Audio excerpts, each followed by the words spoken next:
Hello students, मैं doctor Mukta Dwivedi, associate professor government college Ajmer से बोल रही हूँ। आज का जो हमारा विषय है वो बीए पार्ट फर्स्ट के लिए और बीए ऑनर्स पार्ट थर्ड के 12th पेपर के लिए है। पिछली क्लास में हमने इसी टॉपिक पर बात की थी और हम उसी को आगे बढ़ाएंगे। टॉपिक है लिबरलिज्म या उदारवाद। जो पिछला सत्र था, पिछला जो चर्चा का जो विषय था, उसमें हमने उदारवाद के लक्षण और मूल मान्यताओं पर फोकस किया था और उदारवाद के लक्षण और मूल मान्यताओं को देखते हुए हमने कुछ पॉइंट्स पर विचार किए थे। उदारवाद के जो मूल लक्षण और मुख्य मान्यताएं हैं, उनमें से जो अन्य महत्वपूर्ण मान्यता है वो है लोकतांत्रिक पद्धति का समर्थन।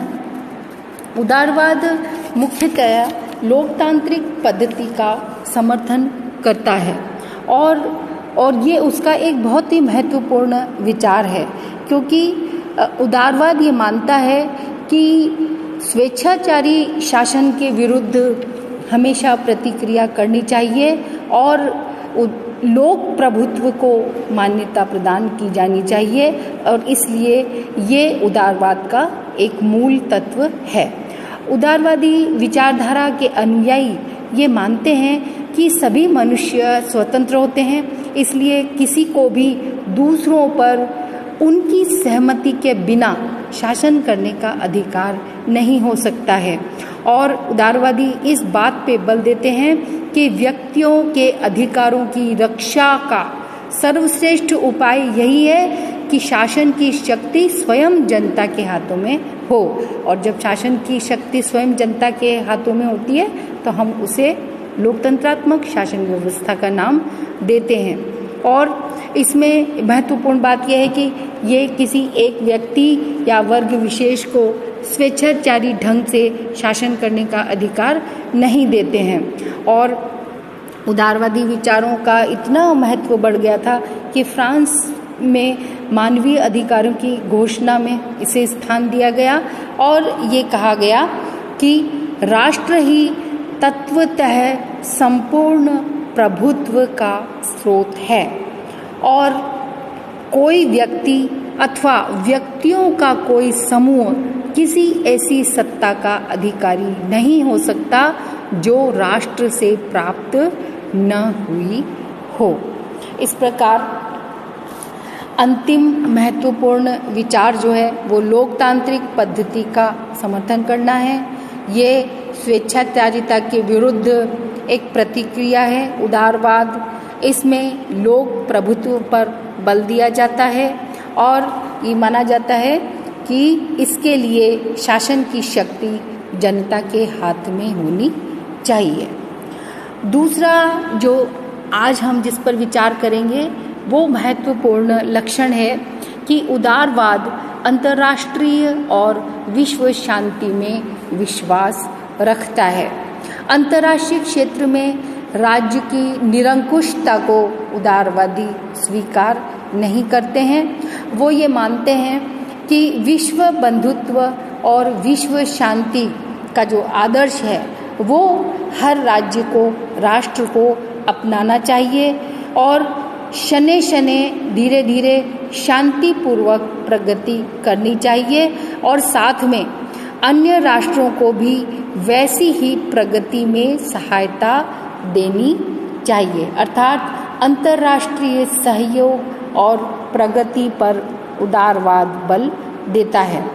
उदारवाद के अनुसार अंतर्राष्ट्रीय वैमनस्य को महत्व प्रदान नहीं किया गया है और राष्ट्रों को ये हिदायत दी गई है कि वे वैमनस्य की भावना को प्रोत्साहित न करें।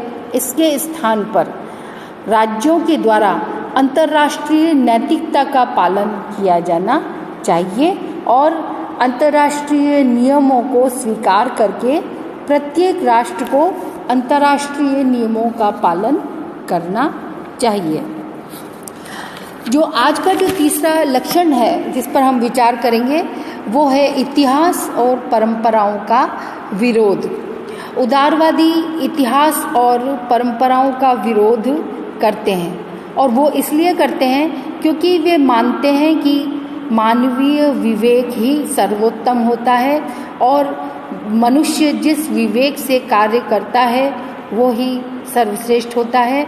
इसलिए वो किसी ऐसे विचार, संस्था या सिद्धांत को स्वीकार करने के लिए तैयार नहीं है जो विवेक सम्मत या बुद्धि संगत न हो। इसलिए चाहे कोई विचार कितना ही पुराना क्यों न चला आ रहा हो, यानी कितनी ही परंपरा उसको मानने की क्यों ना हो और कितना ही उस विचार को पवित्र क्यों न माना जाए, वो उन विचारों का विरोध करते हैं जो विचार बुद्धि संगत नहीं है। उदारवादियों का ये विश्वास है कि प्रगति के लिए इतिहास और परंपराओं का विरोध करना अगर आवश्यक है तो इतिहास और परंपराओं का विरोध करना चाहिए।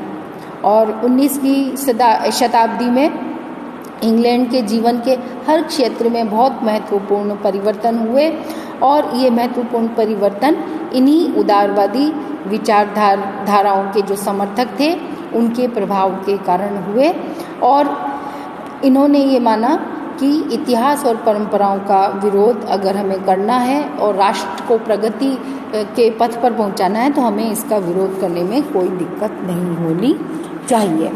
उदारवादियों का एक महत्वपूर्ण जो विश्वास है, लक्षण है, वो ये है कि उदारवाद अल्पसंख्यक वर्ग के हितों की रक्षा के प्रति भी जागरूक हैं।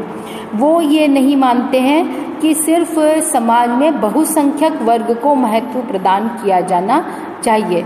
वो ये मानते हैं कि बहुसंख्यक वर्ग के साथ साथ अल्पसंख्यक वर्ग को भी विकास के अवसर मिलने चाहिए। तो इस प्रकार उदारवाद अल्पसंख्यक वर्ग के हितों की रक्षा के प्रति भी जागरूक है। जो चौथा महत्वपूर्ण तत्व है, लक्षण है, वो यह है कि उदारवाद परिवर्तन के लिए क्रांति के मार्ग को अपनाने के नितांत विरुद्ध है, यानी उदारवाद हिंसा का समर्थन नहीं करता है। तो निष्कर्ष तौर पे हम कह सकते हैं कि उदारवाद इस बात पर बल देता है कि समस्त मानवीय व्यवस्था का केंद्र व्यक्ति ही है और राज्य, समाज और अन्य संस्थाएं व्यक्ति के कल्याण के सिर्फ साधन मात्र हैं और समस्त राजनीतिक, आर्थिक, सामाजिक व्यवस्था का निर्धारण व्यक्ति को केंद्र मानकर ही किया जाना चाहिए। तो इस प्रकार जो दो व्याख्यान हैं उसको हम संक्षेप में अगर देखें तो इसका मतलब ये है कि उदारवाद के जो मूल लक्षण और जो मूल सिद्धांत हैं वो क्रमशः इस प्रकार हो सकते हैं कि मानवीय विवेक में उदारवाद आस्था रखता है, उदारवाद इतिहास और परंपराओं का विरोध करता है अगर वो प्रगति के मार्ग में बाधक बनती हैं, उदारवाद मानवीय स्वतंत्रता की धारणा में विश्वास रखता है और इसलिए उदारवाद प्राकृतिक स्वतंत्रताओं का समर्थन करता है। उदारवाद व्यक्ति को साध्य और समाज को साधन मानता है। उदारवाद समाज और राज्य को कृत्रिम संगठन मानता है और इसलिए उनका विचार है कि व्यक्ति अपने आप में पूर्ण है और समाज और राज्य का जो संगठन है उसको व्यक्ति के कल्याण के लिए कार्य करना चाहिए। व्यक्ति के प्राकृतिक अधिकारों की धारणा में विश्वास रखता है और उदारवाद ये मानता है कि कुछ व्यक्ति के जन्मजात और अनुल्लंघनीय अधिकार हैं जिन्हें उनके प्राकृतिक अधिकार कहा जा सकता है और ये अधिकार राज्य और समाज के पूर्व विद्यमान थे। इसलिए इन अधिकारों की रक्षा का दायित्व राज्य और समाज को देने के कारण ही राज्य और समाज का निर्माण हुआ है।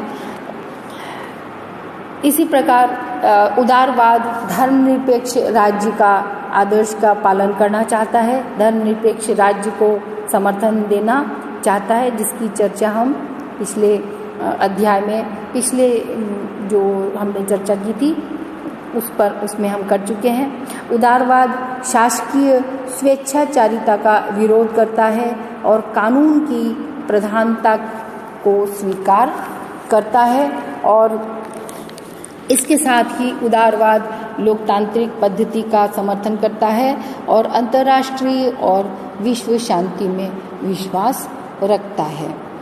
तो इस प्रकार उदारवाद के जो मूल लक्षण और मान्यताएं हमने पढ़ी, और उसको देखकर हमने ये जानने का प्रयास किया कि उदारवाद के जो मूल लक्षण और मान्यताएं देखकर हम विचारधारा के रूप में हम पहचान सकते हैं कि क्या एक राज्य या एक राजनीतिक व्यवस्था उदारवादी राजनीतिक व्यवस्था है या नहीं। अगले सत्र में हम उदारवाद के संबंध में अन्य कुछ महत्वपूर्ण पहलुओं पर चर्चा करेंगे। तब तक आप पढ़ते रहिए। Keep learning, keep growing. Thank you very much.